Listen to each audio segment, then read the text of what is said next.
नमस्कार, प्रणाम। बिहार तक देख रहे हैं आप, मैं हूं आपके साथ इंद्र मोहन।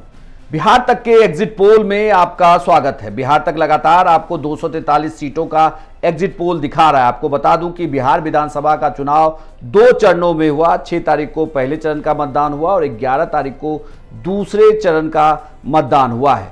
तो इस मतदान में क्या नतीजे निकल कर आ रहे हैं आपकी सीट पर?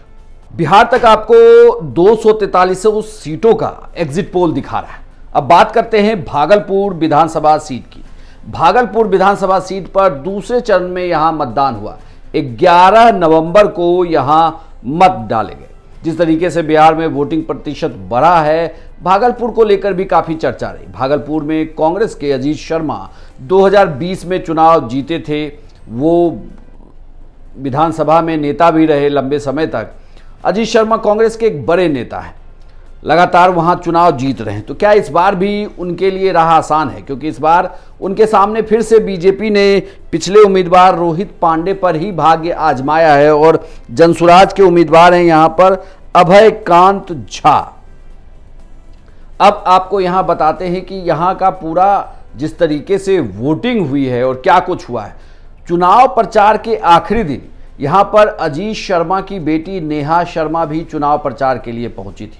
नेहा शर्मा मशहूर बॉलीवुड की अदाकारा हैं, अभिनेत्री हैं। वो उनकी कई सारी फेमस फिल्में हैं, एक अच्छी खासी उनकी फैन फॉलोइंग है। वो हर चुनाव में लगभग अपने पिता के लिए प्रचार करती रही। इस बार भी वो भागलपुर में घूमी, प्रचार की। लेकिन इससे ज़्यादा अगर आप देखें तो भागलपुर में हुआ क्या है। भागलपुर में अमित शाह की रैली हुई, भागलपुर में पीएम मोदी की रैली हुई।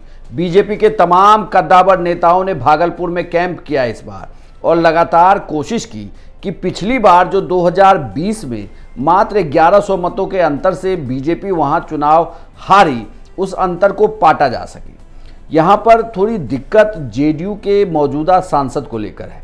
जेडीयू के मौजूदा सांसद अजय मंडल पर यहां भीतरघात का आरोप लगा हुआ है। कई विधानसभा में ये कहा जा रहा है कि वो महागठबंधन के प्रत्याशियों की मदद कर रहे हैं। लेकिन भागलपुर में क्या हुआ? भागलपुर में कहें तो इस चुनाव में बिल्कुल नेक टू नेक फाइट रही है।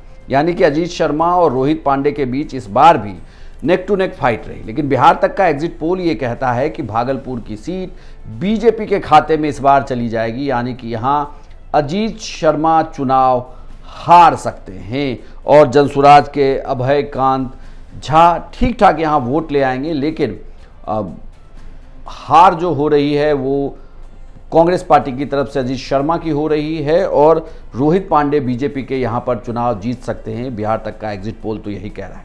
बिहार विधानसभा की हर एक सीट का एग्जिट पोल आप देख सकते हैं सिर्फ बिहार तक पर, और साथ ही 14 तारीख को सबसे तेज और सबसे पहले नतीजे सिर्फ बिहार तक पर। आपको क्या लगता है? आपके अनुसार जो बिहार तक ने एग्जिट पोल बताया है, क्या ऐसे ही नतीजे इस सीट पर आने वाले हैं, या आप को लग रहा है कि इस बार इस सीट पर नतीजा बिहार तक के एग्जिट पोल के अलग होगा?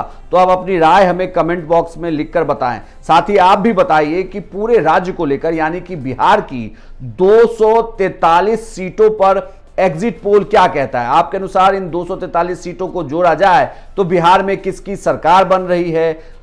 आप बिहार के सभी 243 सीटों का एग्जिट पोल बिहार तक के वीडियो सेक्शन में जाकर देख सकते हैं। यह भी आपको पता चल जाएगा कि फेज वाइज कौन कौन चुनाव जीत रहा है। साथ ही हमारे रिपोर्टर के भी एग्जिट पोल लगे हुए हैं जिले वाइज की किस जिले में किसकी सरकार बन रही है। और 14 तारीख को सबसे तेज, सबसे पहले और सबसे सटीक नतीजे आप देख सकते हैं सिर्फ बिहार तक पर।